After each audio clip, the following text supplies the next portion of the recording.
예레미야 43장 한 절씩 교독하도록 하겠습니다.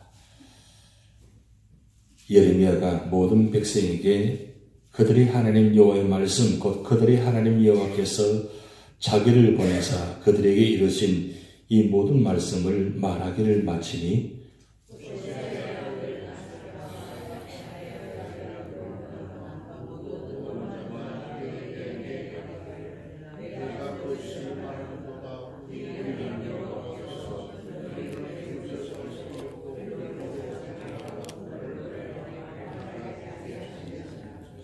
이는 데리야의 아들 바룩이 너를 부추겨서 우리를 대적하여 갈대 사람의 손에 넘겨 죽이며 바벨론으로 붙잡아 가게 하려 함이라.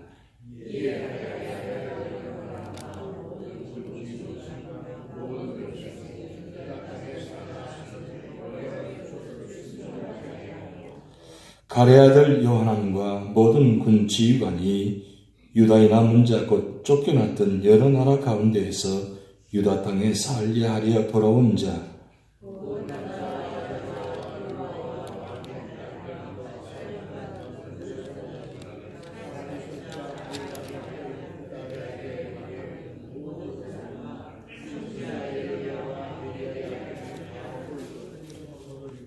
애굽 땅에 들어가 다바네스에 이르렀으니 그들이 여호와의 목소리를 순종하지 아니함이르라.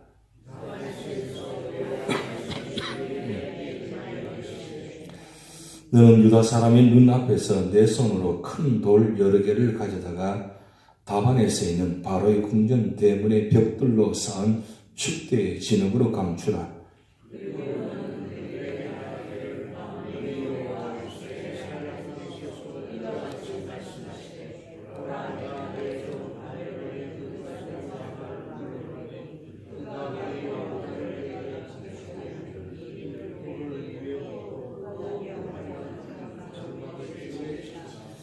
그가 와서 애굽 땅을 치고 죽일 자는 죽이고 사로잡을 자는 사로잡고 칼로 칠 자는 칼로 칠 것이라.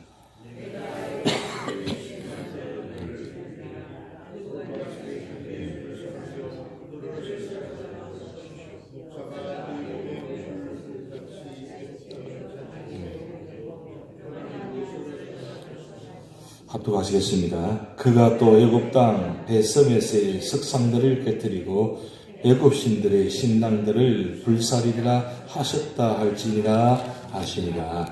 아멘. 날씨가 많이 쌀쌀해졌습니다. 이제 겨울 옷을 입게 되는데 사실 날씨가 추운 것보다 더 추운 게 마음이 추우면 더 힘들어질 것 같습니다. 그래서 이 마음이 춥지 않도록 우리가 더 뜨겁게 기도하고 더 뜨겁게 찬송하고 또 더운 마음으로 사랑한다면 그거 다 이겨낼 수 있을 것 같습니다. 아침에 이렇게 교회 나오니까 참 교회가 좋다. 왜요? 따뜻하니까 따뜻하고 여기 집보다도 교회가 더 따뜻해요. 그래서 참 따뜻한 교회가 있으니까 참 좋다. 오늘 아침에 또 그렇게 생각하고 또 감사했습니다. 내가 기도할 수 있는 교회, 또 따뜻한 교회가 있다는 게 얼마나 감사해요. 그래서 교회를 바라보면서 감사 기도하는 그런 자리가 되시길 바랍니다. 이런 말이 있습니다. 기도하는 것은 또 어렵지만 순종하는 것은 더 어렵다. 기도하는 것도 어렵습니다. 기도하는 게 쉬운 게 아니잖아요. 그런데 기도하는 게 어려운데 그 기도하다가 시간이 지나면서 나중에 그 순종하는 것이 더 어렵다는 걸 우리가 알고 있잖아요. 기도할 때는 뭔가 서약도 다 하고 소원도 다 하고 하는 게 서원도 하는데 시간이 지나면서 내 형편과 처지에 맞춰가다 보니까 결국 순종하기는 더 힘들다는 것입니다. 어제 제가 말씀드렸지만 기도는 어떤 기도가 올바른 기도인가? 그것은 하나님과의 관계가 바른 관계가 바로 올바른 기도의 시작이다. 그 올바른 관계가 시작이 되지 않으면 아무리 좋은 기도라도 그 응답이 될 수 없다는 거죠. 그리고 그 기도하는 내용 속에 그 하나님 뜻에 맞는 기도, 이 참 중요한 기도입니다. 근데 여러분, 우리가 기도할 때에 우리가 기도하는 것이 그 하나님 뜻에 맞는가? 여러분 생각하고 기도하고 계세요? 내가 기도하는 것이 제목들이 다 하나님 뜻에 합당한가? 그렇게 믿고 기도하시는가요? 아무도 그렇게 믿고 기도하고 계시겠죠? 그러니까 아주 당연하게 기도하시는 것 같은데, 만약에 우리가 기도하는 제목들이 다 하나님 뜻에 맞지 않다면 어떨까요? 그럼 우리가 기도하는 것이, 그 기도하는 시간들이 얼마나 헛된 것입니까? 그런데 그 기도하는 제목들이 과연 하나님 뜻에 맞는가? 그럼 어떻게 알 수 있는가요? 시간이 지나면 알 수 있을까요? 시간이 지나도 만약에 하나님께서 응답하지 않으면, 말씀하지 않는다면 어떻게 알 수 있을까요? 근데 중요한 건 이게 하나님 뜻에 맞는가 아닌가는 잘 모를 수도 있지만, 하나의 근거는 말씀에 붙들고 기도하면 결국 그 기도는 하나님 뜻에 맞는 기도가 된다는 겁니다. 그래서 기도할 때 우리가 중요한 것은 하나님 말씀을 붙들고 기도하는 게 중요합니다. 그 하나님 말씀을 붙들고 기도할 때 그 말씀에 합당하게 되고 그 말씀에 순종하게 됩니다. 그런데 그 하나님 말씀이 축복의 말씀이면 괜찮은데 그렇지 않은 말씀이면 우리가 받아들이기 힘들고 끝까지 붙들기 쉽지 않다는 사실입니다. 그런데 하나님의 말씀은 어떤 말씀이든 간에 그 말씀은 축복의 말씀이 된다는 말씀입니다. 그렇기 때문에 우리가 문자적으로 말씀을 보느냐 아니면 그 속에 담겨있는 하나님의 뜻을 발견하고 영적으로 바라보고 기도하느냐, 이 참 중요합니다.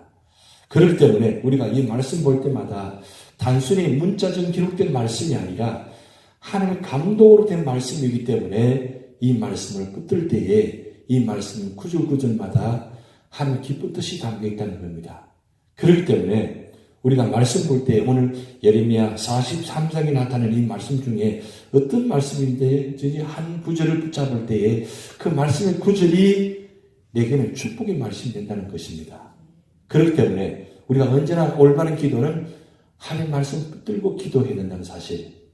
그리고 중요한 건 그 기도는 결국은 하나님의 영광이 되어야 된다. 내 뜻에 맞는 기도는 내 뜻에 맞는 것으로 끝나는 것이 아니라 모든 기도는 하나님의 영광과 구원이 되어야 됩니다. 그게 바로 합당한 기도입니다. 오늘 우리가 예레미야 43장의 말씀을 읽었습니다마는 이 43장은 바로 42장의 응답이잖아요. 그런데 42장에 보면 예레미야 선지자가 10절 말씀에 이렇게 기록되어 있어요. 너희가 이 땅에 눌러 앉아 산다면 내가 너희를 세우고 헐지 아니하면 너희를 심고 뽑지 아니하니 이는 내가 너희에게 내린 재난에 대하여 뜻을 돌이킴이니라.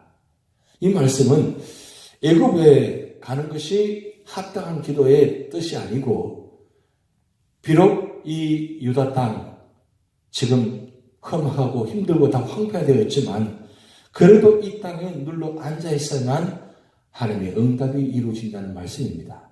그런데 오늘 43장에 보면 어떻게 합니까?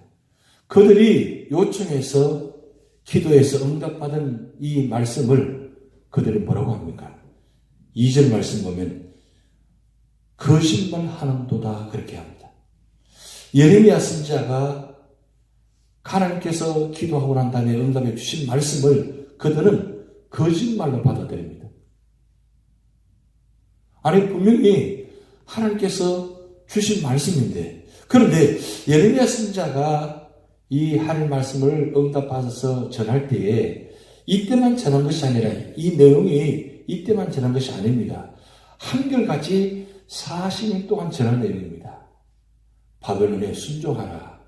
그리고 이 땅에 머물길 원한다면 그 하나님 뜻에 순종하라. 그걸 40년 동안 반복해서 말씀을 전했습니다. 예레미야 선지자가 구덩이에 갇혀도 매를 맞아도 한결같이 전한 말씀입니다. 여러분 하나님 말씀은 변치 않습니다. 그리고 한결같습니다. 그런데 이들이 뭔가 이 모든 말들이 다 거짓말이라고 합니다. 그러니까 어떻게 합니까? 어떤 말을 전해도 그들은 받아들이지 않습니다. 왜 이렇게 됐냐? 사실은 예레미야 선지자에게 기도를 요청할 때 유다 땅에 머물면서 요청한 것이 아니라 애국으로 내려가면서 요청했거든요. 이미 그들은 뜻을 정해놓고 기도를 부탁한 거예요. 그럼 무슨 뜻입니까? 이 뜻이 하나님 뜻에 맞는가, 그것이 중요하지 않습니다. 하나님 뜻도 내 뜻에 맞춰야 된다는 거죠. 하나님도 내게 맞춰 주셔야 된다는 거죠. 여러분, 우리가 기도할 때 보통 그렇게 기도 많이 하잖아요. 우리가 기도를 어떻게 합니까?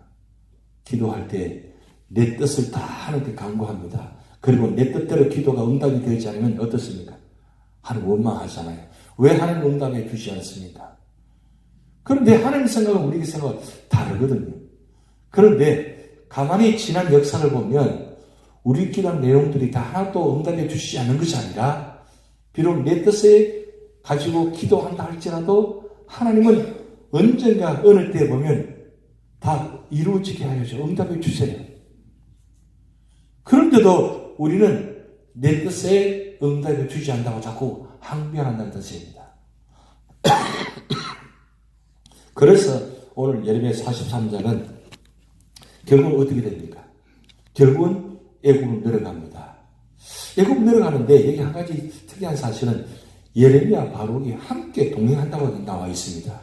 그런데 여기서 조금 학자들은 여러 가지 의논이 있습니다.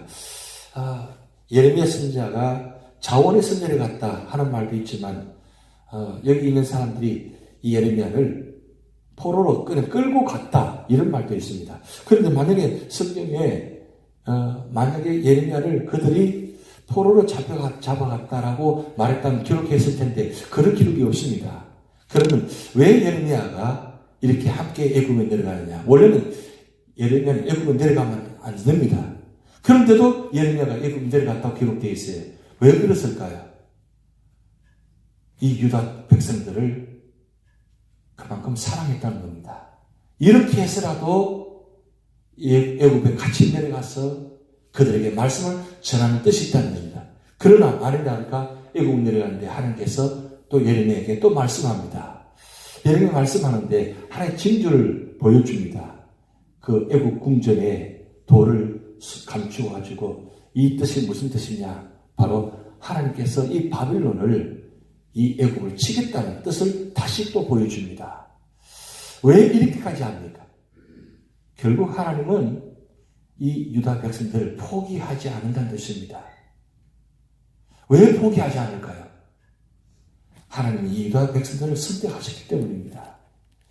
순종하지 않고 끝까지 거역하는 그들 벌어두셔야 되는데 그렇게까지 아니하시고 때로는 아수를 통해서 때로는 바벨론을 통해서 아니 나중에는 결국 애국까지 치시는 모습이 나타납니다. 여러분 이 유다 백성들이 애국 내려갔잖아요. 결국 581년에 다시 한번 이 바벨론을 통해서 애국을 치게 만듭니다. 왜 이렇게까지 하십니까? 이렇게 해서라도 유다를 돌이키게 하시려고 하는 그 모습. 여러분 이 모습 보면서 하나님의 사랑은 참 지고하시다. 한번 작정하시고 사랑하시면 끝까지 변함이 없으시다. 근데 문제는 하나님 변치 않으시고 유다 백성을 사랑하는데 유다 백성은 언제나 하나님을 외면하고 그리고 하나님을 원망하고 하나님을 버리고 이런 모습이잖아요. 그런 모습 보면서 우리도 그런 모습 때로는 있잖아요. 그렇게 하나님께서 사랑하는데 우리는 어떻습니까? 하나님 우리는 사랑하지 않는다고 이야기합니다. 언제 하나님 우리를 사랑하냐고, 언제 우리 하나님 축복하셨냐고 또 그렇게 반문합니다. 그게 우리 모습이 있다는 거죠. 중요한 건 하나님은 오늘도 여전히 우리를 사랑하고 계신다는 겁니다. 그 변치 않은 사랑, 그 변치 않은 마음을 좀 우리가 갖고 우리가 이 자리에 머문다면 하나님은 우리 기도를 우리 마음을 받으시고 우리를 축복하는 사실입니다. 중요한 건 우리가 있는 이 자리가 소중한 자리라는 사실입니다. 그래서 힘들어도 어려워도 여러 가지 상황적으로 기도할 수 없는 형편이 된다 할지라도 끝까지 기도 자를 지키시기 바랍니다. 그러면 하나님께서 때로는 생각지 않은 방법으로 우리에게 보여주시고 또 응답해 주시는 축복이 여러분에게 있을 줄 믿습니다. 다 주기도 하시겠습니다. 하늘에 계신 우리 아버지여, 이름이 거룩히 여김을 받으시오며 나라의 임하옵시며 뜻이 하늘에서 이룬 것 같이 땅에서도 이루어지이다. 오늘날 우리에게 일용할 양식을 주옵시고 우리가 우리에게 죄진 자를 사하여 준 것 같이 우리 죄를 사하여 주옵시고 우리를 심에 들게 하지 마옵시고 다만 악에서 구하옵소서. 대개 나라와 권세와 영광이 아버지께 영원히 있사옵나이다. 아멘.